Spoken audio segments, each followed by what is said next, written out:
All right, so we have the amazing John Carpenter on stage. Who wants to start with the first question? And make it good, come on. Raise your hand, who wants to go first? Yes, sir, in the back. If you never made Halloween, do you think you'd be as popular as you are now?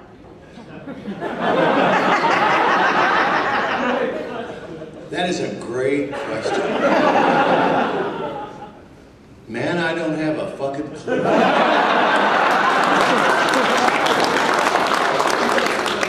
I don't know.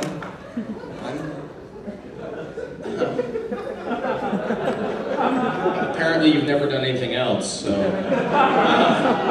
Next question. Anyone? Yes. What's the chief of you working again with Kurt Russell? Well, he's still alive, and so am I, so there's a chance. We'll see. You never know. All right. Yes, in the blue. What's your favorite movie that you've done so far? None of them. I probably like The Thing most of all of them.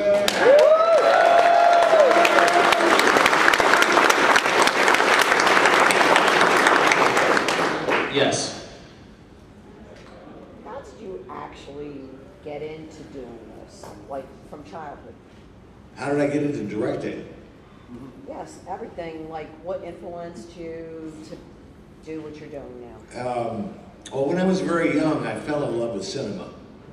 And on a very primitive level, I just loved movies, and I loved going to movies. And when I was 20 years old, I had the opportunity to go to USC Film School and learn the technique and craft of making films. And I went there. It was the best experience of my life. It really prepared me for directing films. And then it's just drive and luck. You have to be in the right place at the right time, and you just can't stop. You have to keep trying. So I wrote myself in the business. I wrote screenplays. Then finally I said, I'm going to direct this one. But it's a drive that came from childhood. Okay, next question. And the gray shirt. We'll get you next. Go ahead. It's okay, go ahead. Out of all of your films, which do you think was the closest to your original vision, and which one do you think was the hardest to make?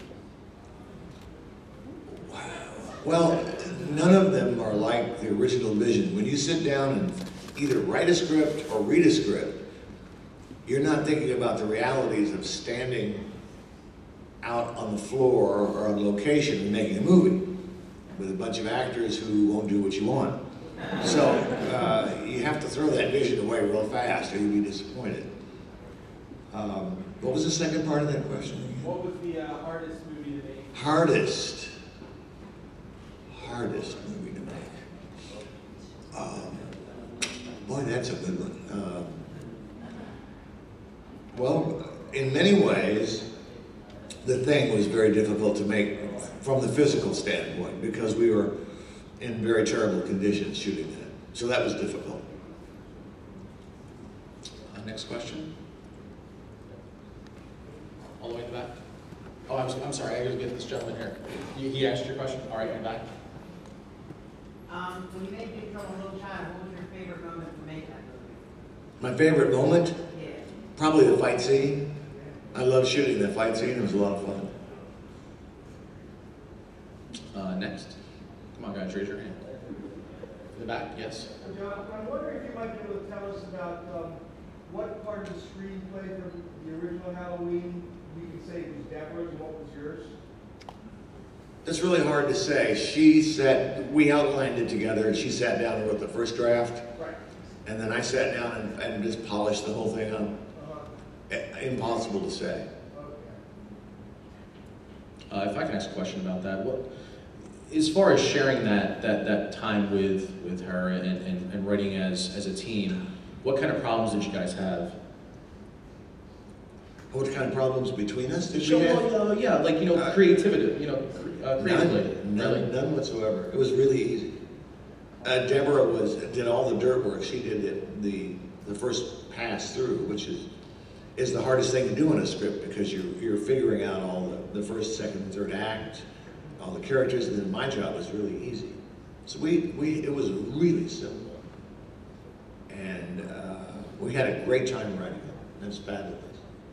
Well, I'm really boring, aren't I?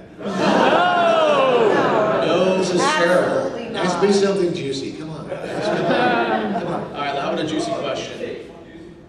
Which movie, and I'm sure I'll get a bunch of movies over this question, but which movie are you more disappointed with ever made? Ghost of Mars or Escape from LA?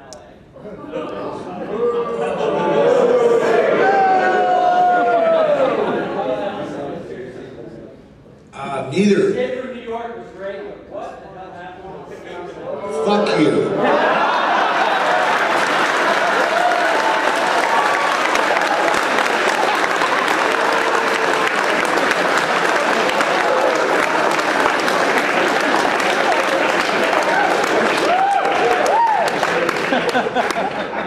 Anybody else?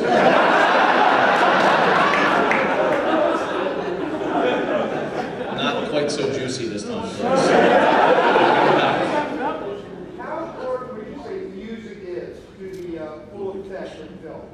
A complete, total, 100% important. On the other hand, sometimes you don't want music. Right. So it's the ability to be able to choose and know when to drop back and when to put it in.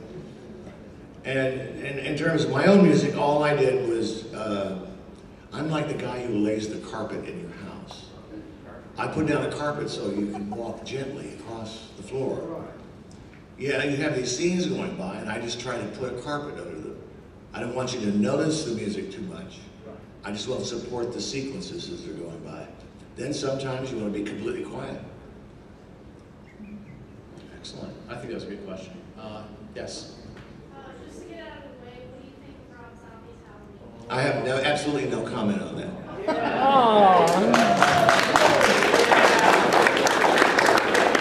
What do you think about Rob Zombie's Halloween?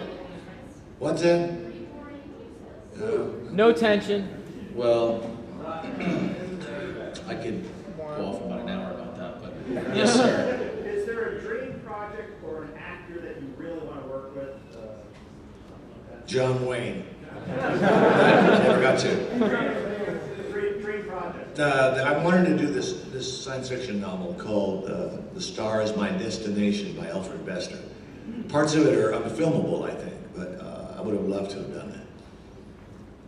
You said no. You said that kind of in a past tense. Do you think that you're pretty much done? Well, first of all, it would cost, it's a huge, gigantic space opera. I just think the budget would be prohibitive at this time in my career. Okay. Let's call somebody yes in the blue. Sir, with the influx of horror movies today, is there one that you can see that you would say, man, I wish I could have gotten my hands on that script, or I wish I could have had the chance to direct that film? Not in that sense, but I think there are a lot of good ones made. There was a movie a few years ago, what was it, Let the Right One In? Yeah. I thought that was real good. Let me ask you a question about that, because of you know how in America there's a lot of remakes from foreign films. Do you think that it needed to be remade? No.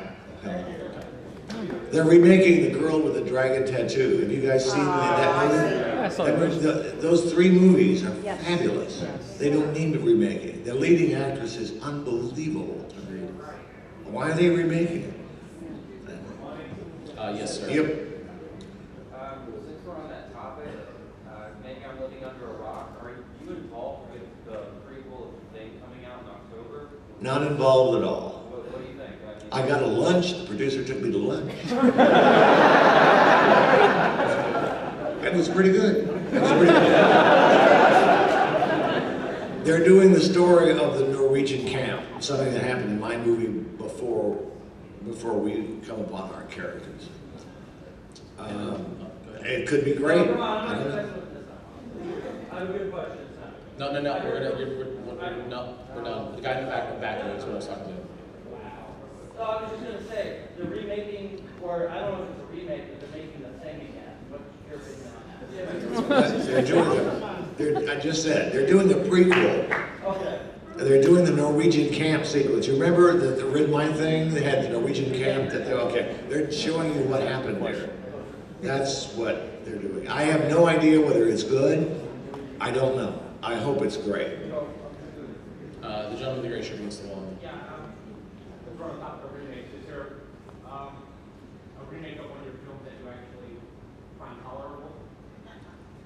Strangely enough, I like the remake of Assault on Precinct 13. I thought that was pretty good. I thought it was all right. Is there anything that's in your library of films that you really don't want touched, that you would like them to be? And no, and as a matter of fact, if I own the rights or have written the character, I prefer you remake it because I'll get a check. That is as honest as you can get.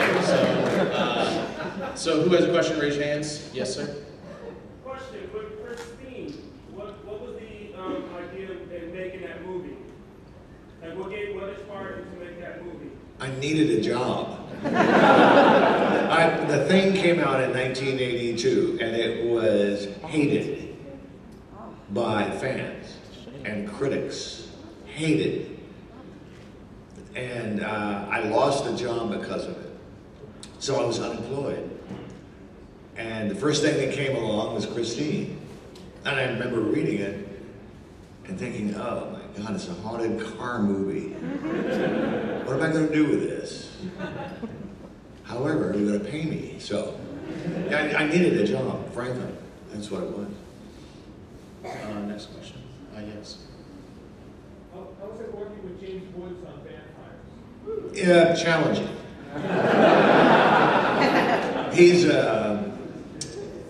He's a great actor, and he's a brilliant ad-libber, and he steals more scenes than any human in history. And he's very fast, very smart, so he comes up with ad-libs constantly. And it's challenging in that sense to get him to stick with the script, not have him, hurt or damage the egos of his co-stars.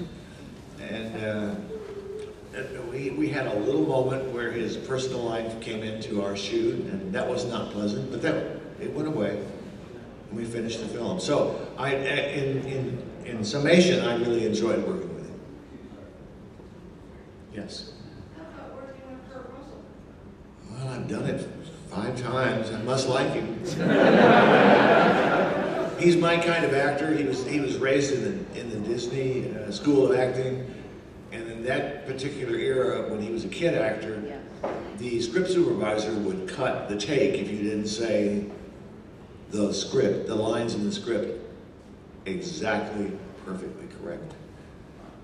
So it was a very controlled system, and he was an actor who comes prepared, and he always comes to play something, and he has an enormous instinct.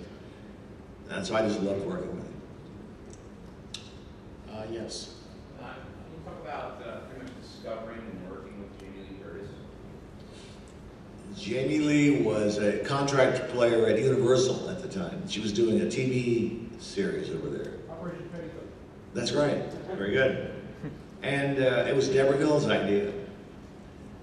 Because she was Janet Leigh's daughter, let's bring her in and let's read her. And I wanted somebody else. A lot of people that I wanted for that movie turned me down.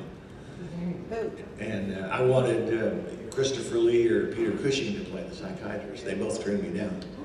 I wanted another actress, and I can't remember her name now, and she turned me down. But I read Jamie Lee, she had a real quality to her. She had a real spark. And she really wanted to do it, and I knew she'd work really hard, so off we went. Yes. Do you have any entertaining Keith David stories? Not a one. Not a Is he a boring guy? No, he's a wonderful guy. Wonderful guy. No entertaining story.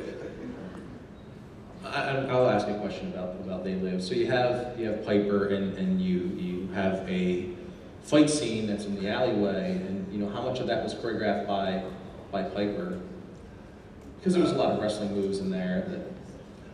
Well, Jeff Amata was the stunt coordinator on that movie. He's a sort of legendary Hollywood stunt coordinator. And he and Roddy and Keith worked for about a month and a half on the fight. on pads in my backyard. And it was a real collaborative effort of, Keith was not a fighter. Never fought before. So it's like taking his strengths and his abilities and marrying them with Roddy's, and Jeff adding certain things to it. What made you choose Roddy Piper? I thought he was a perfect blue-collar working man. I didn't want a leading man Hollywood guy. I wanted somebody who had life on his face. So I met Roddy, and he was going to work really hard on the movie. I knew that. So that sold me on it. Yes. A lot of times people who are artists, directors, whatever, we always tend to be our own worst critics with what we do. With your movies, is there one that you found yourself that you were most critical about after it was released? Well, there have been so many of them, man. I never like anything I've done. I can't watch it anymore because I see everything wrong with it. I see everything I did wrong. So why did I shoot it from that angle? What is wrong with me? Why did I do that whole sequence that way? Why did I fuck up so bad? So I realized after a while, I gotta stop looking at these. I gotta stop. So you don't have a movie that you would like that you really would look at the most at? I would like to just redo that one like you did. All of them. All of them. All of them. You don't see this. It's crazy. Yes. With all the soundtracks you composed in all your films, which one would you say that you like the most? Big Trouble in Little China.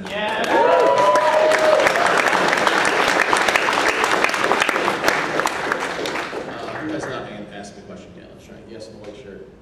How did Body Bags come about, and is there ever plans to turn that into a series? There were. It was a Showtime situation. We got a script. They wanted to do it. They obviously wanted a TV series out of it. But they also wanted to, after we did the pilot, what you saw, they wanted to do it in Canada very, very cheaply, which would have just sort of ruined the production value of it. So I said no. Anyone else that hasn't asked one? Yes. A lot of books on film talk about rivalry between directors, especially in the 1970s. Are there any directors you felt a professional rivalry with? All of them. I hate them all. Well, in terms of horror directors, I'm friends with most of these bums. You know, we have a little informal group. We get together for dinner called Masters of Horror. It was started by Mick Garris. We go to restaurants in Los Angeles and sit down and insult each other, tell dirty jokes, have dinner. And Mick got this idea, let me turn this thing into a TV series. So he sold it to Showtime. So we all did it, but not really.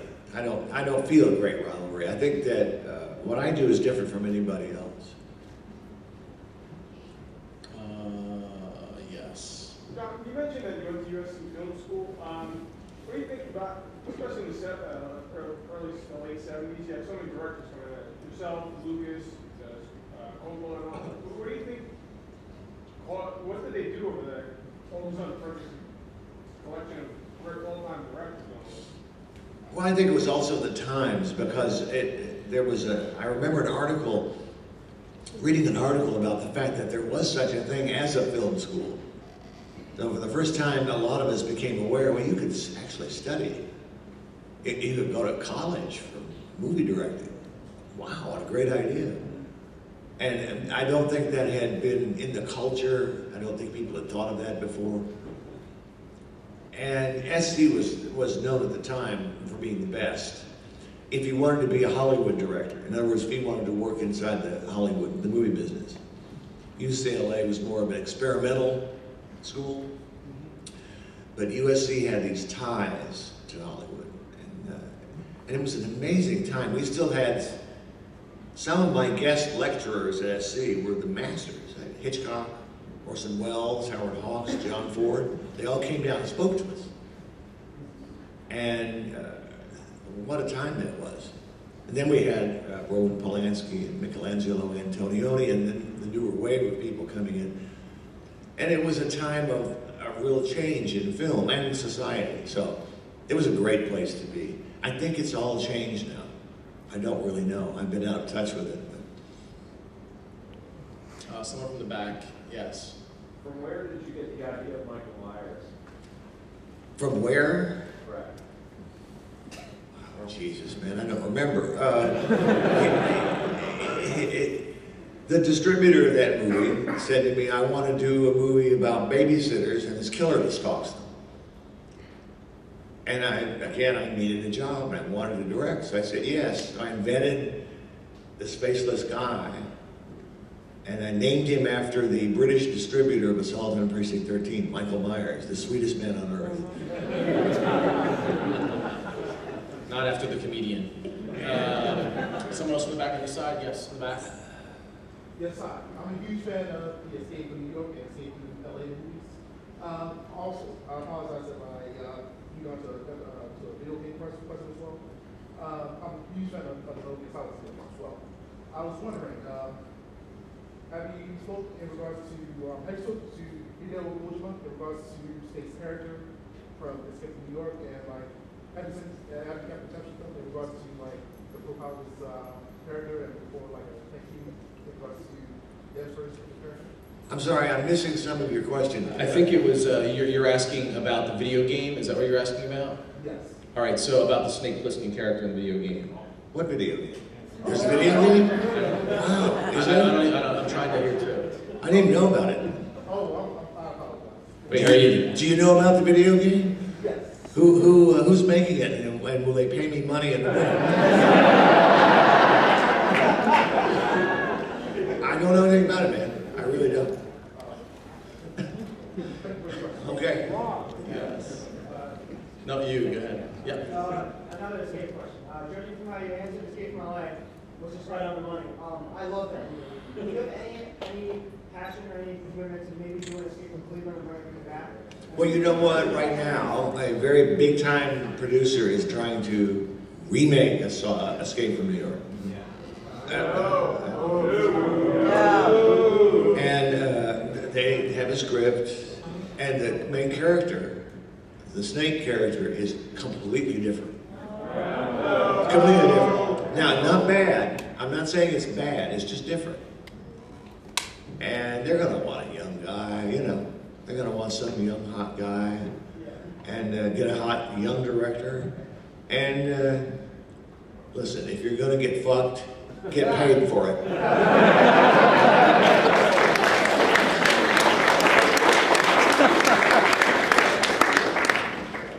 John, after composing pretty much all your films and doing the scores, how come with the thing the option to go with Morricone? Somebody like to work with Ennio Morricone, Right. first of all, and second of all, the studio wouldn't let me. I was unproven at the time. I'm trying to bounce back and forth. How about this guy here? Yes. Yep. Any upcoming projects you can talk about? Well, I've got a lot of projects I'm working on. I'm kind of a gothic western, a comic book deal, but nothing firm at this point. On the side, trying to get people I haven't asked. Yes. What was it like working on The Ward? It was fun. Hey, you got these beautiful Hollywood babes in a metal ward, and they all do a shower scene together. Come on, man. It's fabulous. And they're all extremely talented. I love working with them. I love working with Jared Harris. It was a great experience. I had a real good time. Yes, right there, yes. Did you catch any of the 80s Italian horror while that was going on, and what did you look at the time, or retrospective? 80s Italian horror, like who do you mean? Like Fulci or Argento. Well, I'm a big fan of Dario Argento. Huge fan. He's also a very close friend of mine. I've seen every one of his films. I didn't pay so much attention to the others. Because I thought, of all of the Italian horror directors, I thought he's pretty unique. He's a unique point of view. And it still does, and is still a very close friend. On the side, yes. How did you come up the nickname for Michael Myers, the Shape? The nickname. The shape. Oh. Yeah, that's a good question. I don't remember exactly. I'm trying to make it, try not to be specific. Trying to indicate in the reading of it what the movie was going to be like to watch, that you wouldn't see him clearly. He was just a shape that moved through the frame. He was a shape that stepped into frame. He was in the background, in the darkness. That's why I came up with it. Thank you. Yes. What's the likelihood of there being a 30th anniversary edition of the thing for next year? If you have already been approached for it, what are some ideas that are going to happen? Man, they never approach me on that stuff, ever. I'm not kidding.